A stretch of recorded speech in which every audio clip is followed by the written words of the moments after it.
आज के इस वीडियो में हम बात करेंगे एज के अलग अलग हिंदी मीनिंग की। एक पैराग्राफ की हेल्प से सारे मीनिंग समझने की कोशिश करते हैं।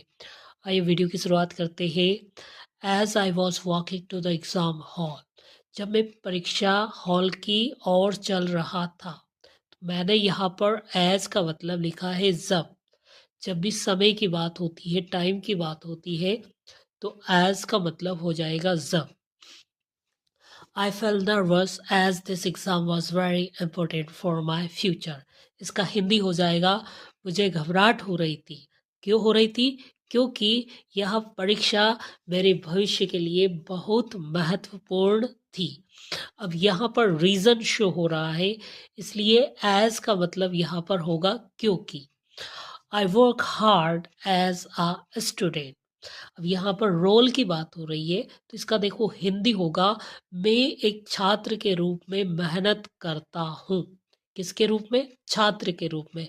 तो यहाँ पर एज का मतलब होगा के रूप में, जब भी रोल की बात हो।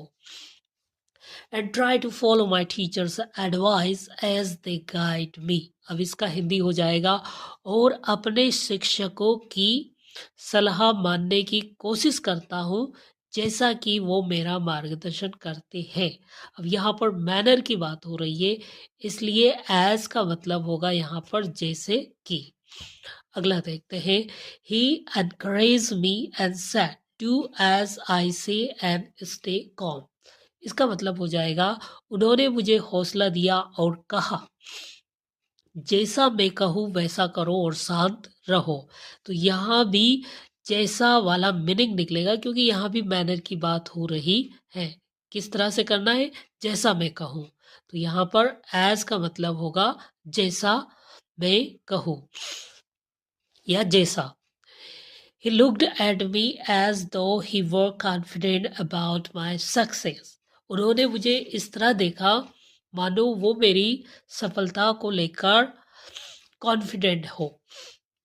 तो यहाँ पर एज, क्योंकि यहाँ पे इमेजिनेशन की बात हो रही है, तो यहाँ पर एज का मतलब होगा मानो। And try to be as calm as possible. और मैंने खुद को जितना हो सके उतना शांत रखने की कोशिश की। तो जब भी कंपैरिजन की बात होगी, तो वहाँ पे इसका मतलब होगा जितना या जैसे। होप दैट कि इस छोटे से वीडियो से आपको एज के सभी हिंदी मीनिंग समझ में आए होंगे। Thank you.